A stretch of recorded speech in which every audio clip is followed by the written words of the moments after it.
بسم الله والصلاة والسلام على رسول الله. ازيكم يا بنات، عاملين ايه رأيكم بقى نعمل النهاردة البسيسة او كيكة الدرر؟ اللي ما يعرفش ايه هي البسيسة دي، حاجة كده جميلة مع كوباية شاي بلبن، مع كوباية شاي، حاجة سهلة وزي العسل. اول حاجة الصينية بدهنها سمنة كده، دهنة حلوة، وندهن الجناب وكله، وبعدين يا دوبك بديها كده ببدرها بشوية دقيق، حاجة بسيطة. لو حابة تحطي ورق زبدة حطي، انا بستكفي بالخطوة دي بس. بعدين بجيب الخلاط بقى، عندي هنا البيض ده بيض بلدي حجمه صغير شوية، فانا بحط 4 بيضات. لو هتحطي بيض احمر او ابيض بتبقى حجمها كبير، كفاية 3 على الصينية. بعدين بحط معاهم معلقة كبيرة خل،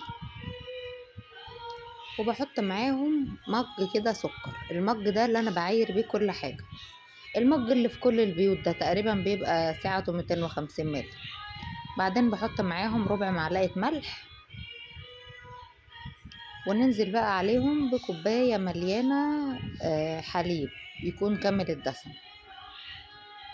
طبعا كل حاجة بدرجة حرارة الغرفة، انا مش عايزة حاجة من التلاجة.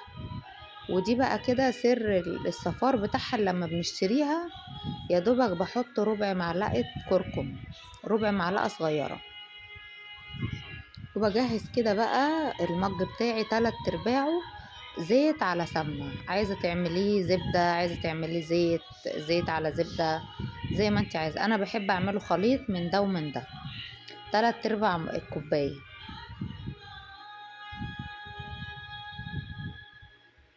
وبحط معاهم كمان كيس الفانيليا، ونبدأ بقى نضرب الكلام ده لحد ما نلاقيه السكر داب ونلاقيه كده عمل رغاوي كده وحلو. ننزل بقى في الطبق اللي هنشتغل بيه، ونكون مجهزين معانا بقى الدقيق، برضو نفس المعيار هو اللي بعاير بيه.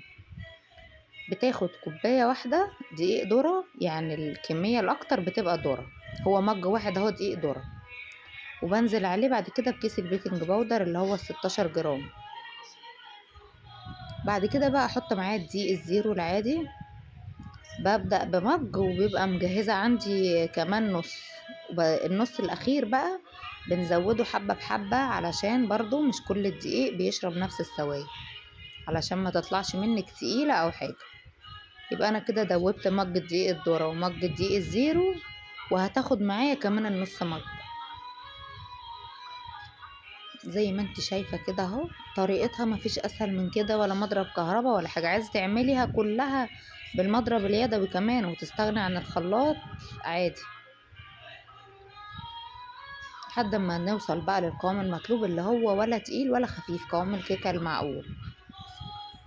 نصبها في الصينية، وطبعا الفرن بتاعي انا مسخناه، اول ما ببدأ بولع الفرن. لو عايزاها تطلع عالية قوي هتحطيها في صينية 24، انا ما بحبهاش عالية زيادة عن اللزوم، فانا عاملاها في صينية اللي هي 26.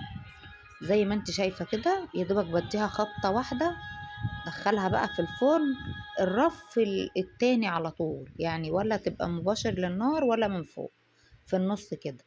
ما بفتحش عليها قبل تلت ساعة، تلت ساعة بالظبط، وببدأ افتح بالراحة. لقيتها لسه ما بهويهاش على طول، زي ما انت شايفة هي بالظبط خدت معايا تلت ساعة. عشان انا عايزة اللون يغمق شوية هطلعها في الرف الفوقاني، انا ما ولعتش الشواية، يا دوبك الصهد اللي بتاع الفرن هو اللي لون. تطلع قدميها بألف هنا وشفا، زي ما انت شايفة حاجة بالجمال ده، وربنا يحسن ما بين ايديكم. اتمنى تجربوا الوصفة بتاعتي، ولو عجبتكم ما تنسوش تدعموني بلايك. والسلام عليكم ورحمة الله وبركاته.